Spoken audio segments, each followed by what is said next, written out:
Can't get out of that. Okay, we are back. Well, I guess I don't need to tell everybody. There's been a big story in all of the major news outlets on the VA problem. And what they call, as President Obama said, it, many people have said, a little too late, cooking the books. So I think it's an important topic. And the guest is coming back. He was on the show last time. He's an attorney and he's a veteran. And the guy that was supposed to come, remember I told you this is March 22nd, and we had big storms in the Ohio area. And he was up all night rescuing people. And God bless him for doing that. He's a volunteer firefighter. And I called Todd and I said, I believe you're a veteran, aren't you? And he said, yeah. I said, well, we need to talk about this. So for the second time, welcome attorney veteran Todd Seister, everybody.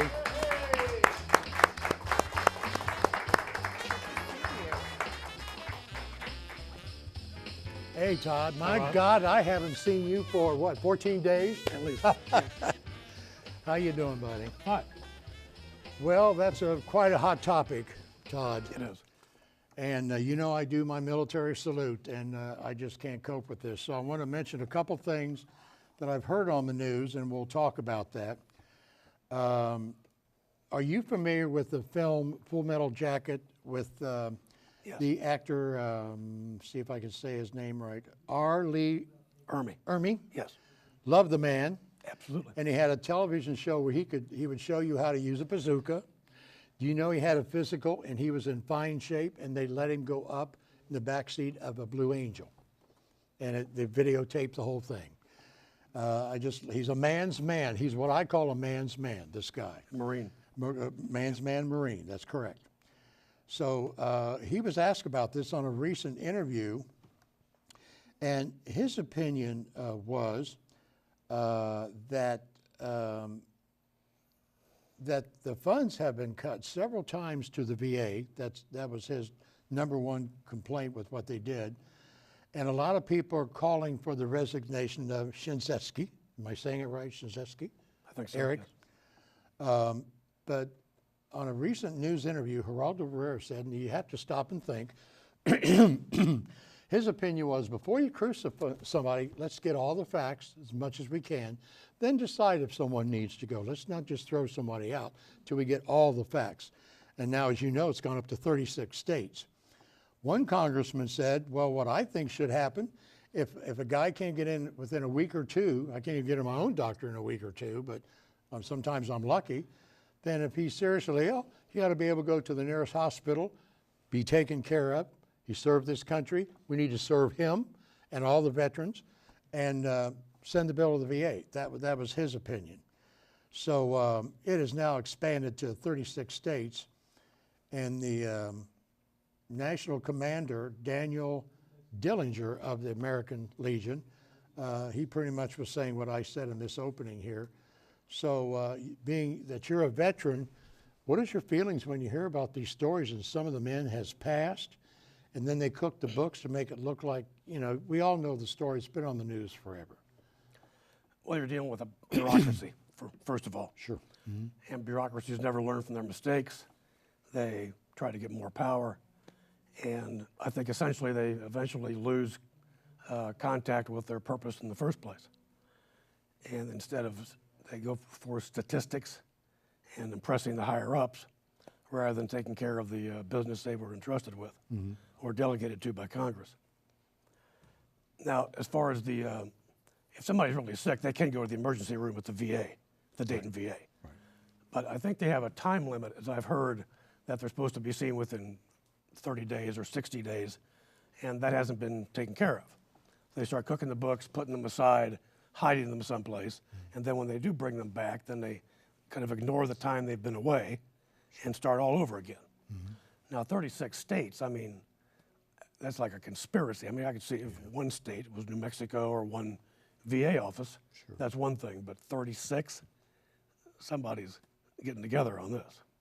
If I get rid of Shinseki, I know I'm not saying it. Is that it, Kathy? Eric Shinseki? I know Shinseki. I put you in charge of the VA. What would be some of the things that you as a veteran, and that, everybody's got their opinion. You certainly have your right to your opinion. How would you start handling this situation if I put you in charge? What would be some of the things you'd like to see happen? I'm not sure it could be corrected, first of all. You're still dealing with the bureaucracy. You still have the rules in place that you have to deal with, which is part of the problem in the first place. If they didn't have such strict rules or stick by them, bureaucracies never learn from their mistakes. They just don't. And I'm not sure, but to answer your question, I would contact the people that knew a lot more about it than I did, and get together a very fast report or decision, Sure. and take it to Congress and say change it. And I just raise hell. I go on the news shows. I mean, all the talk shows. I would not quit. I just keep hammering it. And I don't know what else you can do, especially with a government like that would let that. I don't think Shinseki did that on purpose. That's not his. Right. He was a general. He wouldn't do that. He's a combat veteran, as I understand it, from Vietnam. Twice he was injured, lost a part So of I his can't see him purposely doing this. No. I honestly don't think he knew. Well, when they were calling for him to get rid of him, I'm sure we have all been in a situation where we've been on our jobs and we know somebody who we're working with is doing something, they're stealing paper or doing something they shouldn't be doing that the boss don't even know about. So all these things, that's going on in such a big organization, I don't see how he could, like you said, be aware of everything that's going on. Well, we'll take one thing back. I mean, as I understand it, this was a problem in 2008, and it still exists. So I have to say that the general must have known about it at that time. And whether it's gotten worse, I just don't know. But I agree with Geraldo Rivera. You need to get all the facts together before you start to crucify somebody, because people make up their mind too soon, and then they're hesitant to change it. And when more facts come in. Sure. So, we love our country, absolutely. but the president, the vice president, the Senate, and Congress, they're like parents. They need a good talking to sometimes.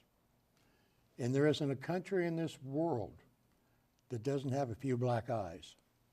This is only my opinion. In my opinion, two of the biggest black eyes was the return of the Vietnam vets. They were treated horrible, called baby killers. These men defended our country. They did what they felt was right. Some guys went to Canada, whatever. And to treat them after they did what they did, like it was just deplorable.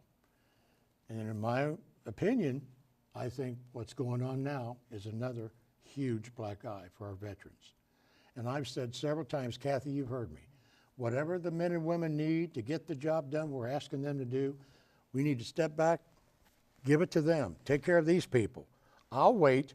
They're defending our country, and they need to come first. That's just always been my opinion. And it just breaks my heart when I hear some of these stories of guys. And I've talked to 8 veterans, because I said I was be doing this show about the subject. Oh, I can tell you a few stories. Are you a veteran, Tony? Yes. Do you have a story that I'm sure you've been in a situation where you were disappointed with what's going on in the VA? That's fairly regular with the VA. And it's really sad because we ask these people to stand up and, I mean, I have said several times, can you imagine in any war, let's just take Iraq, with all the equipment on your body, how hot it is over there, and knowing any second as you're walking with your comrades and your brothers, can take your life just like that. Never see your family again. It's just deplorable.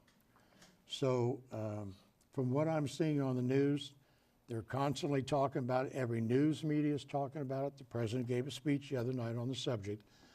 And we've got to get this thing handled. But what scares me is what you said, because I agree with you. The bureaucracy is just scary. And how are we going to fight that to fix the problem? So I would like to say one thing, though, that I was at the VA today, as a matter of fact, and it was a service-connected disability. It was not combat. I was not in harm's way at any time in my military career. But I've always been treated very well out there because I'm on the level where you're dealing with people one-on-one. They're the ones running the programs, the hearing test, the eye test, or whatever you're there for. Never had a problem. Very considerate, very kind, very caring people. But the problem we're talking about here is high up on the narrow part of the pyramid. Well, I hope the problem gets solved soon because it continues to be a black eye on our nation. And I just hate to see these guys and gals not getting the treatment that they need. I did hear some good news, though, as far as some of these areas like Wounded Warriors and everything. I told a story. Was you here, Catherine? I told a story that a couple donated $145,000, sent it to Bill O'Reilly, and for the Wounded Warriors Project, because all his money goes to the Wounded Warriors thing, the hats and books and all that. And it bought 8 or 10 of those special track chairs where they can leave the house and go out in the woods and not be stuck inside. That's great. Well, just yesterday, here I'm doing this show today, and I was watching Bill O'Reilly, and an elderly couple that's quite wealthy sent $1 million to Bill O'Reilly in the name of the Wounded Warriors Project for these men. Isn't that terrific? Yes. And, you know, it's amazing. And he said, you know, Bill O'Reilly's quite wild.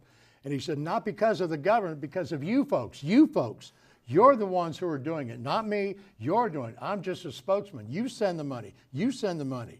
And God bless each and every one of you for doing that. So it's just always been a pet peeve of mine because, you know, at the end of the show, we do our military, police and firefighters salute. So it was an interesting conversation. I think very enlightening because you said some things that I hadn't thought about. So I knew you'd be a good guest on the subject because you're the man. When it comes to videos and what to look at, he's the man. Yeah. So thanks for coming back, Todd.